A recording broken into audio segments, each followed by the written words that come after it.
Hi, I'm Saniel and welcome to the presentation for session 1 of the White Hot Yoga of the Heart virtual seminar. It's a great pleasure for me to be doing this with you. It's been a bit of a technological learning curve getting to the video here, including me getting a very good new camera that hopefully you'll enjoy the image and the sound quality out of. And I'm really, I'm finding that I'm almost nervous because it's a big deal for me to be presenting these teachings to you.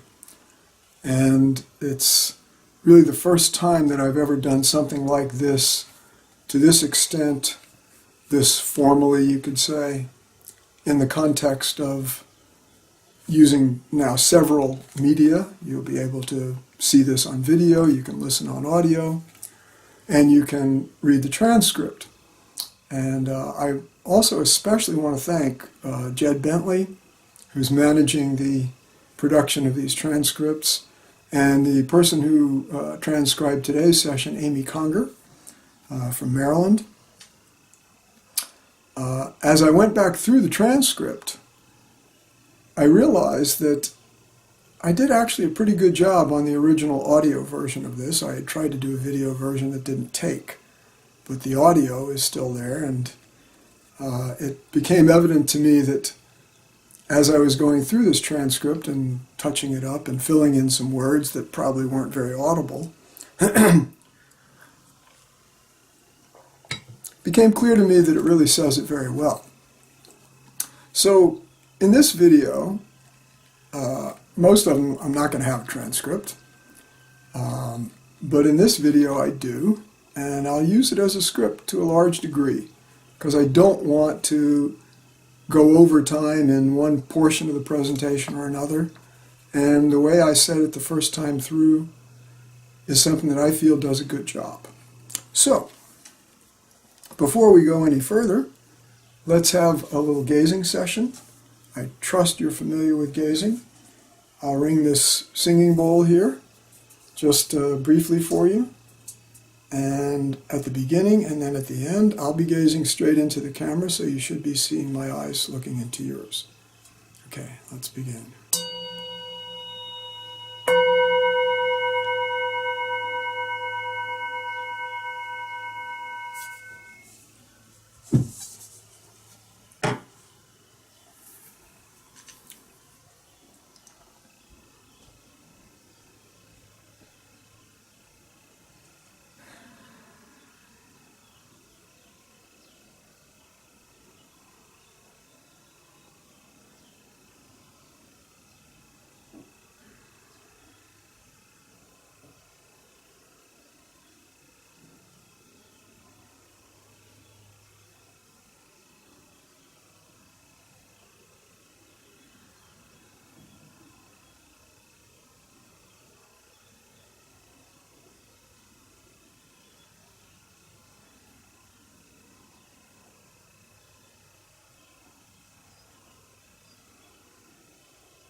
One of the reasons that I feel video is very important, and I hope most people taking the course will watch many, if not most, if not all of the videos, however else you get the information, is because of the principle of darshan, as it's called in the Indian spiritual tradition, seeing from the heart, seeing with the heart, seeing the heart, seeing that feeling dimension of reality concretized in some form or another. So in India they would say, I'm going to take so-and-so's darshan, some saint or sage, or some place. Get the darshan of Ganga, the river Ganges, or a temple or a shrine. So, to me, I think it's an enormous advantage we have. And as I go about, and with Linda Ma and several of them, creating these evergreen courses, evergreen meaning designed to last for a long time and be a foundational course in our Human Sun Institute core curriculum. The video aspect is very important. And for me, as the speaker here, knowing what I got from being able to see even pictures of the great masters who made my awakening possible, it's a big thrill to be able to present this and have it last as long as it will. So, that said, session 1. I promised I'd give a brief overview of this seminar at the beginning of session 1, and that's what I'd like to do here. You have a good deal of information in the key points and the logos. Presumably you've heard the talk I gave, the so-called mini-course preview called The White Hot Yoga of the Heart, Waking Down and You. And I'm not going to take a long time, therefore, in this initial session. I'll just basically go through the triads, gateways, and a single sentence or phrase that we use to describe each of the gateways. I want to honor something here also. It's very important for me that you understand my perspective on how Linda Ma and I work together. She is fully and so profoundly my complete partner in this work. I'm the one who is the primary originator of the teaching. She was originally my student before she became my awakened partner and intimate companion. The intimacy came before her awakening, and she very quickly became a teacher. So even though she's not going to be participating very much in the White Hot Yoga of the Heart virtual seminar, and we'll see how much, if at all, she does, I want you to know that you have her blessings and that she is helping to generate the transmission field of the White Hot Heart that is the real life of this party. The information is very much secondary to the continuous current of being force that is really what makes this a white hot yoga of the heart. So here we go. As I said in the audio, reading aloud may seem quaint and old-timey, but given that it's concretized, condensed, crystallized, precise expressions, you may find that it has that much more mantric power for you. So, 3 foundations of the way. Orange. The heart. History, core, and periphery. 3 frequencies of identity. And the hidden cross at the heart of our perennial anatomy. White heat. Incarnating the intensifying samadhi of the onlyness of spirit in all phenomena. Activation. Transmission, education, evocation. Why all 3 are crucial to fulfilling our ultimate potential. 3 foundations of the way is orange. 3 treasures of the life is maroon. The adept. Mysteries of lineage and mastery beyond both guru and aspirant centrism. The teaching. Its formative and ongoing evolutionary importance for all practitioners and realizers in our way. The community. cultivating the culture and charisma of mutually embodied grace. Third, 3 pillars on the path. Teal. Individuation, going beyond self-centeredness into mature, reciprocal autonomy. Communion, going beyond interconnectedness into inter-identified onlyness in the heart. Appreciation, 7 dimensions of ever-increasing regard for and cherishing of self and others and all that is. And finally, 3 stages of the journey. Indigo. Persona, the mask of unawakeness in the first phase of our journey in being and becoming. Person, the liberated life of embodied awakeness and the challenges of the residual pre-awakened psyche. Personification, the transition to world-blessing service through ever-increasing identification with the awakening cosmos. As I indicated in the talk I gave orienting people to this seminar, the White Hot Yoga of the Heart is really a culture of practice, and it'll show its form and its style, its distinctive DNA more and more clearly as time goes on, and it will also develop. This was the case with my early work. My first book was called The White Hot Yoga of the Heart, and even by the time it came out, 2.5, 3 years after my awakening, the teachings had already evolved based largely on interaction. The interaction I was having with people who were attempting to practice what I was offering, to make use of what I was offering. And so the same way with the evolution of waking down. So I'm very confident that the White Hot Yoga of the Heart will develop as not only a distinctive attitude and orientation to our way, capital W, but also as a formulation of practices that emerge in the context of the living of it, of the experiment that people engage in attempting to undertake it. Okay, so moving into the meat of session 1, the heart. What I'll do first is another little recitation here, initially from the quote that Linda and I put in one of our newsletters. The heart is both the essence and the totality of what we are, each and all. It's also both the source engine and the emergent expression of what and who we are each and all becoming.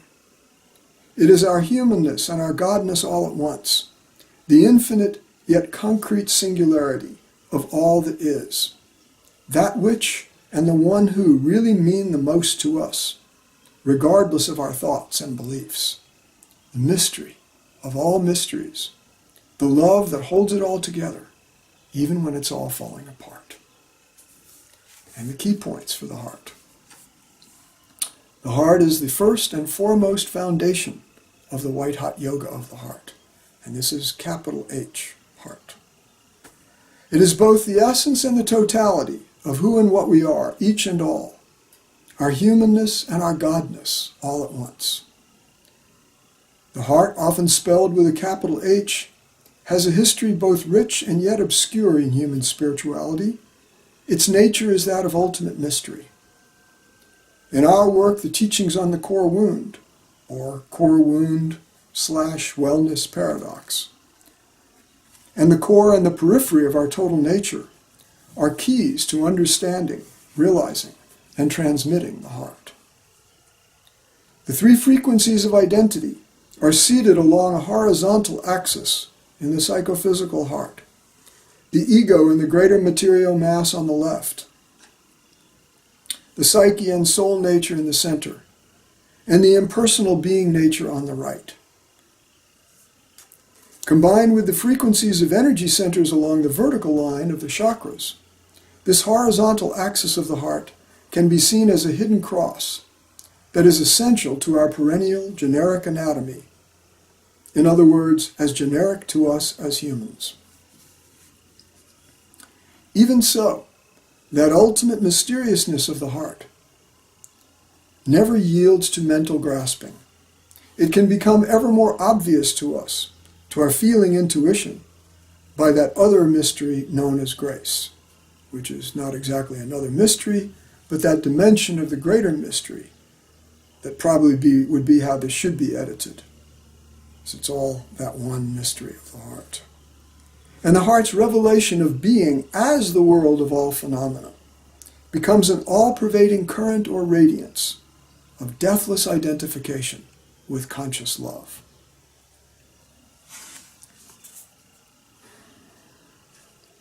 See, these are the essential statements about the heart that I think are important to be made. And as I indicate in the next section on the adept, the next gateway, the heart is foundational to the other foundation pieces of the three foundations of the way. It gives rise to the white heat, and it then expresses itself. It organizes its movement into the world through activation. So let's talk about the history of the heart.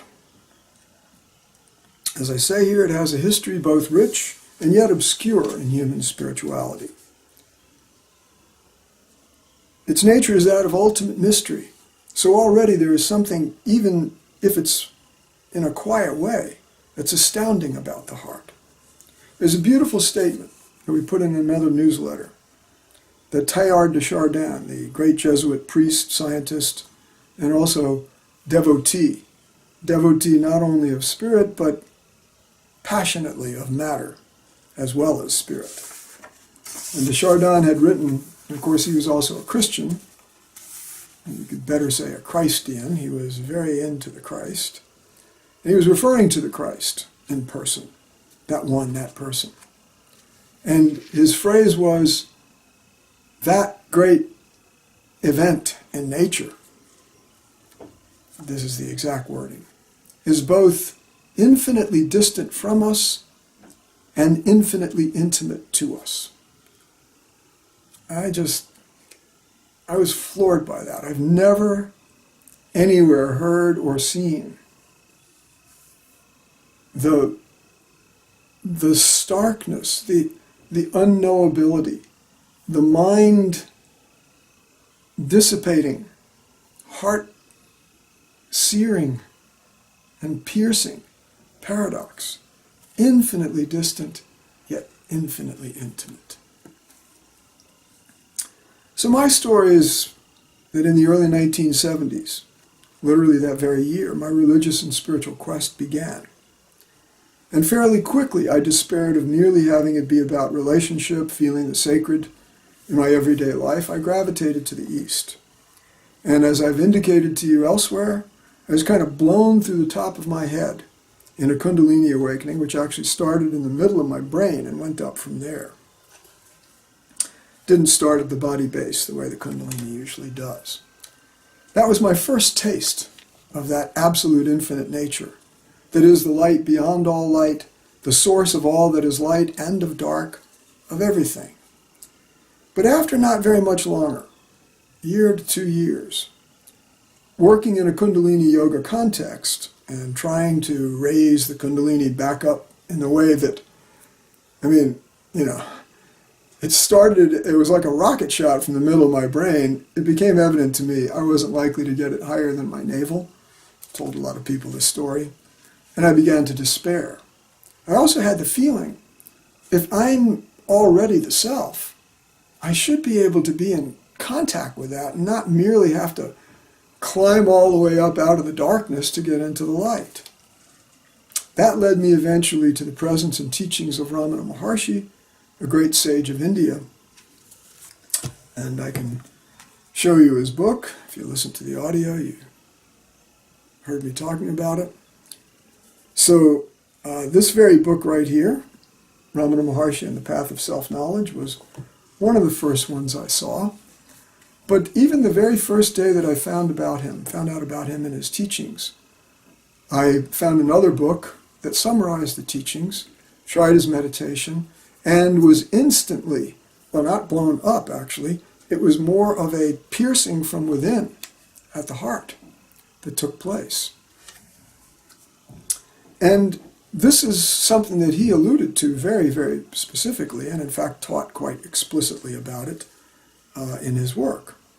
So there's this one place in this book, well, I'll actually read it from the book itself, that's more fun here. The devotee who gets into a conversation about him, about the heart with him. Because Bhagavan, Ramana, Bhagavan meaning Lord, Master, his teaching was that the true heart is not the yogic chakra. It's the center and source of the ego self and the abode of the self, capital S, and is therefore the place of union, which is interesting in terms of both the ego and the capital S being self, we could say, being resident in the heart. When asked whether there was any scriptural or other authority for locating the heart at this spot, Sri Bhagavan said that he had found that it is so, and had later seen it confirmed in a Malayalam book on Ayurveda, Hindu medicine. And it says here people who have followed his injunctions have found this to be true. So the devotee asks, Sri Bhagavan has specified a particular place for the heart within the physical body, that is in the chest, 2 digits to the right from the meridian. In other words, over here on the right side. And Bhagavan says, yes, that is the center of spiritual experience, according to the testimony of the sages.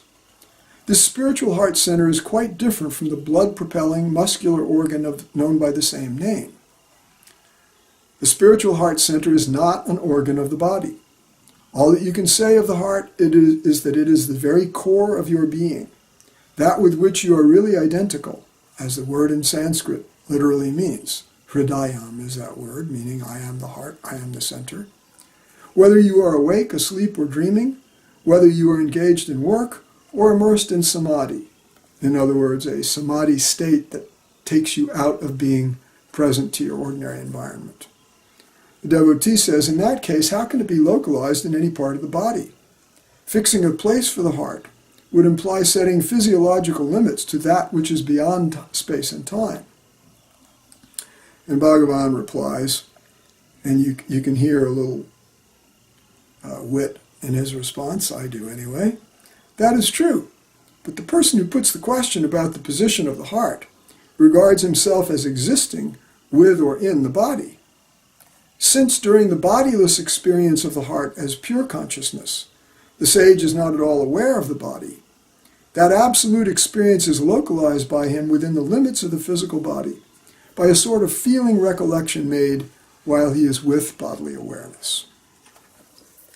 And in my case, when that infinitesimal, white-hot radiance of being light, of being identity, shot up just a little infinitesimal distance and forward, just a little tiny space, somewhere in my chest. I didn't know that the heart wasn't all the way over here on the left, so like, how can this be?